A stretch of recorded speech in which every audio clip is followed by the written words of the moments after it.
Okay, so yesterday we introduced perpendicular bisectors. We said that this was just a segment, a line, or a ray that intersects a segment at its midpoint and at a 90-degree angle. Make that little thing a degree there. Okay, so what that might look like is maybe some segment coming from here.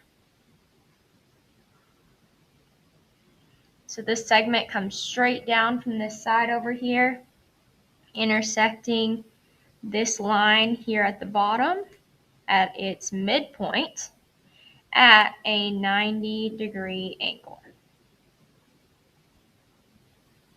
What that means is that any point on this perpendicular bisector, so any point on this line, is equidistant from the endpoints of the segment it bisected, which would be here and here.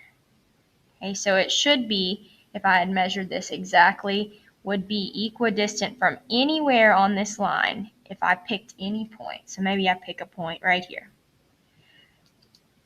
If I draw a line from this endpoint to that point, we'll call it point P, it should be the exact same distance from that point out here to point C.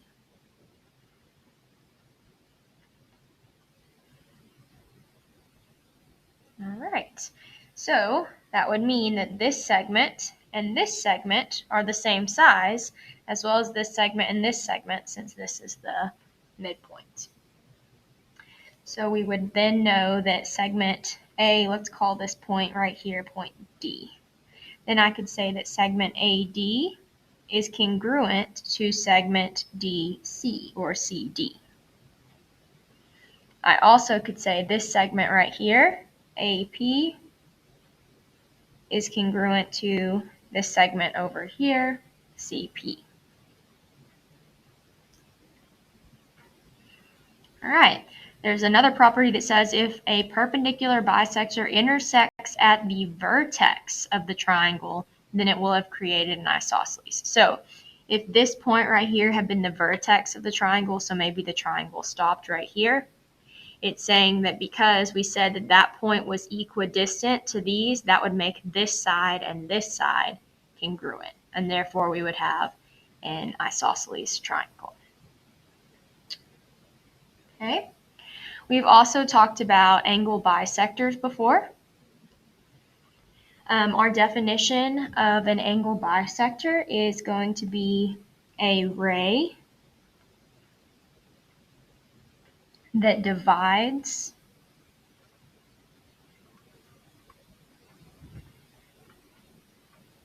an angle into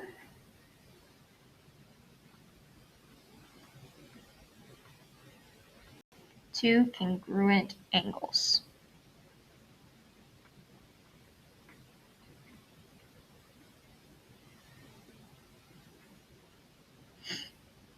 Basically what that means is that it cuts an angle in half.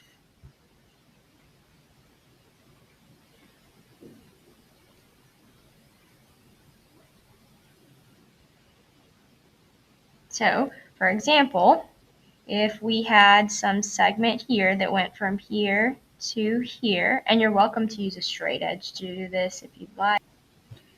So I've got my straight edge, and I'm just going to draw some segment that would appear to cut this angle in half.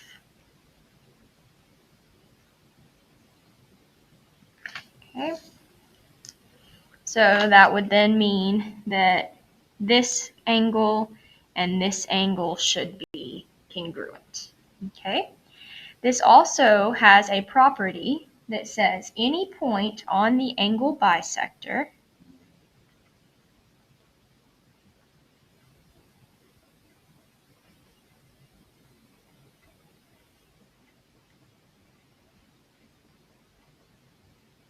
is equidistant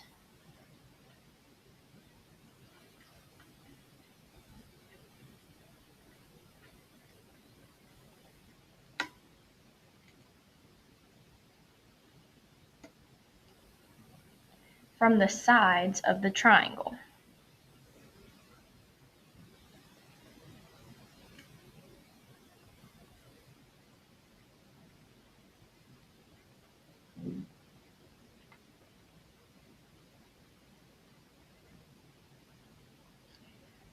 But this is only true as long as the segments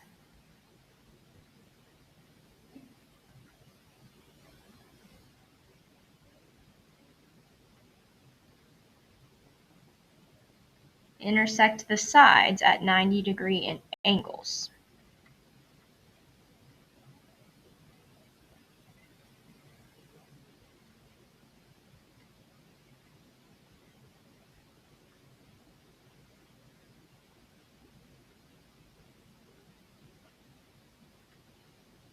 So, for example, let's say that I pick some point on this line that we drew on our angle bisector.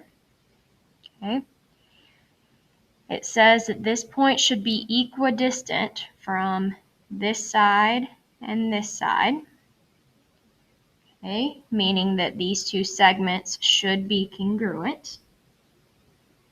But that's only going to be true if where this line and this line meets up with our sides are 90-degree angles.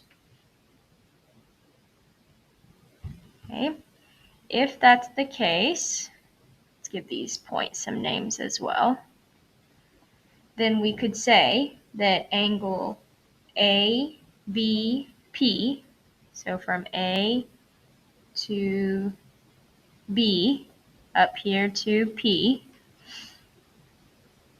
we already know should be congruent to CBP.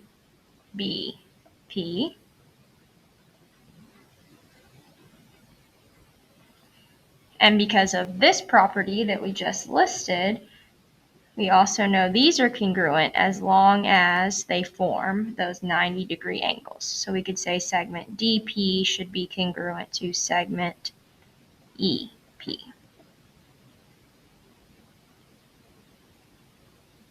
All right.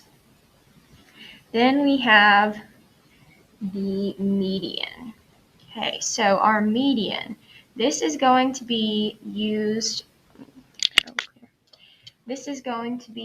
for finding missing links.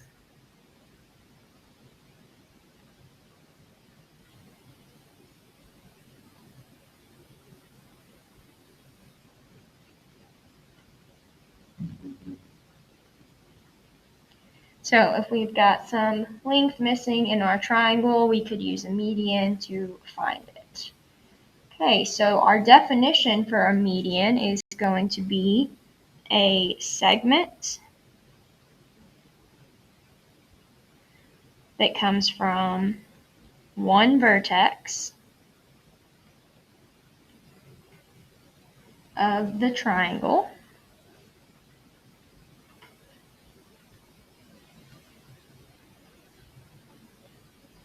to the midpoint of the opposite side.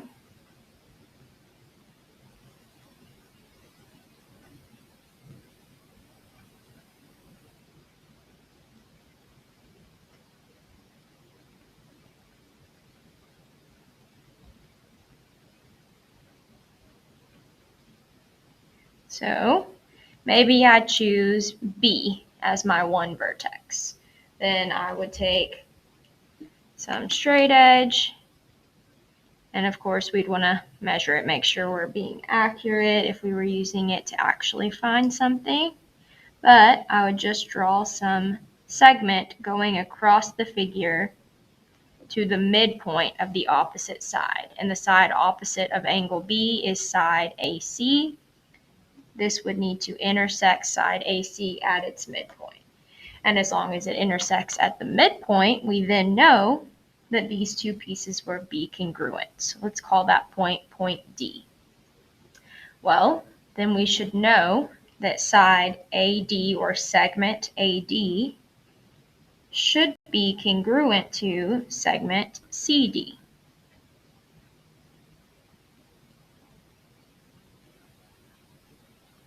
And lastly, we have altitude. And altitude is going to be used for finding missing angles.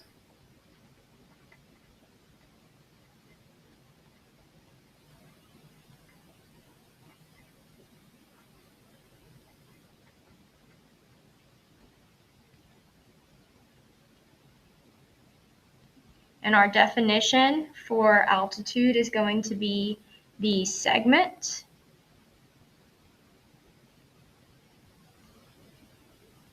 that connects a vertex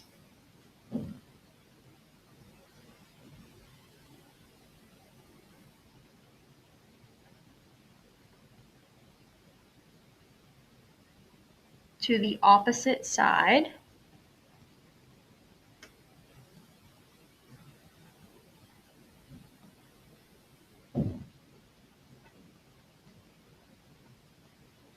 of a triangle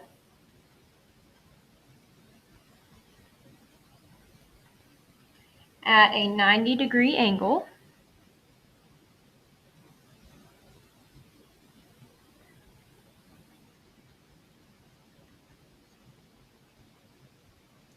or connects the vertex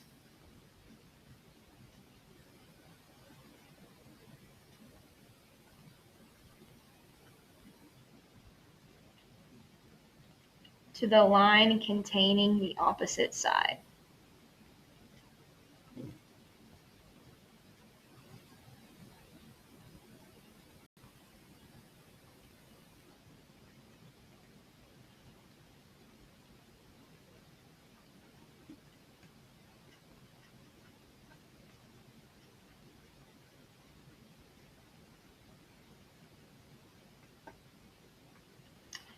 Okay, so if we have some triangle here and we wanted to draw in the altitude, we're just going to draw a segment that starts at one of the vertex. So maybe I choose vertex B, and it's going to go to the other side of the triangle and meet it at a 90-degree angle. So just need to come straight down from our vertex. And where those meet up, we'll call it point D, should form a 90-degree angle. Okay.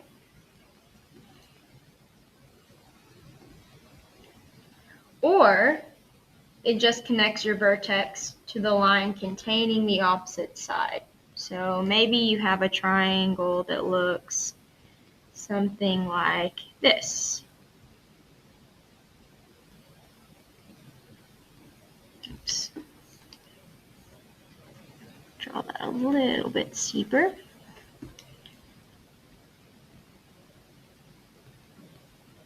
So maybe this is my triangle. Then I could just draw a line straight down, meeting some dotted line at a 90-degree angle. This dotted line would be on the same side as that opposite side.